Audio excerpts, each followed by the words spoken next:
Nous allons donc passer du côté de l'opposition officielle. Monsieur le député de Gaspé, vous avez 10 minutes. Merci, Monsieur le Président.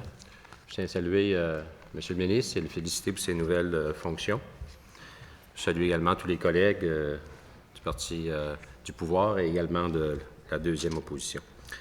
Écoutez, c'est ma première expérience à l'étude des crédits au niveau du Conseil du Trésor.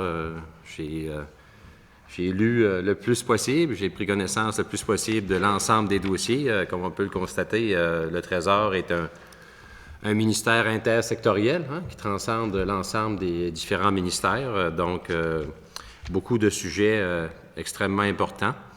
Je veux annoncer d'emblée que les dossiers prioritaires que je vais tenter d'aborder, si le temps le permet, sont notamment les dossiers, bien sûr, de l'économie, la situation économique du Québec actuellement, au niveau de l'emploi, au niveau également des autres paramètres, notamment la dette, la santé également, toutes les modifications au système de santé qui ont été apportées dans les dernières années et peut-être ceux qui sont en cours d'implantation et les futurs à venir, beaucoup d'impact, notamment dans les régions.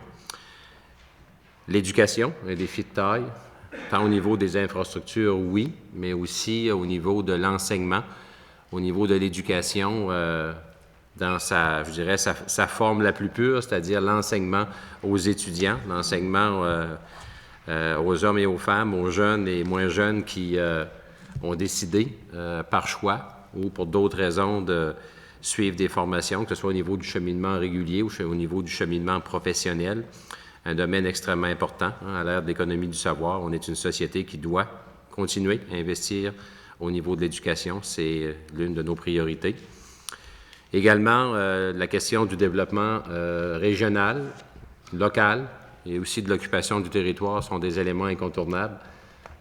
Pour être un acteur du développement depuis une trentaine d'années, c'est clair que c'est un des éléments qui a motivé ma percée en politique, puis c'est clair que je vais continuer à défendre toute la question de l'occupation du territoire, notamment pour les régions dites éloignées aux ressources. Donc, ce sera un thème à aborder.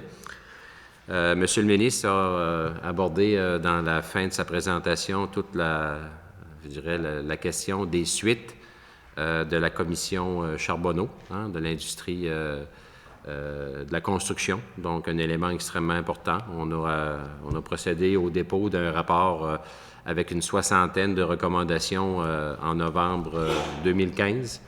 Donc, il m'apparaît extrêmement pertinent et important de questionner les suites qui seront données à cet important rapport qui marque le Québec. Donc, ce sont les principaux dossiers et d'autres, complémentaires qui suivront là, au niveau de mes interrogations. Je vous dirais que toute la question de la situation économique du Québec m'inquiète, puis inquiète mon parti également. Quand on regarde les prévisions qui ont été annoncées par le gouvernement au niveau de la dernière campagne électorale, et quand on regarde à mi-mandat les résultats, c'est sûr qu'on ne peut faire autrement que questionner les moyens qui ont été mis de l'avant par le gouvernement actuel. Et quand on compare avec les objectifs de la campagne versus les résultats qu'on obtient à mi-mandat, c'est évident que l'écart est énorme à plusieurs niveaux, notamment au niveau de l'emploi. Je crois que l'emploi est un bon indicateur économique dans toute société. Et quand on regarde l'objectif notamment de 250 000 emplois, qui aujourd'hui est pratiquement mis de côté, oublié, parce que finalement, c'est clair que ça ne sera pas atteint. Et on regarde des prévisions de création de 30 000 emplois, des prévisions revisées à la baisse énormément pour 2016 et 2017. Donc, c'est clair que c'est un indicateur qui en dit long sur la situation économique du Québec, de façon globale, autant dans les grands centres, Québec, Montréal, mais également dans les régions. Donc, ce sont ces éléments-là que j'aimerais aborder plus en détail au cours de la présentation, ainsi que quelques autres.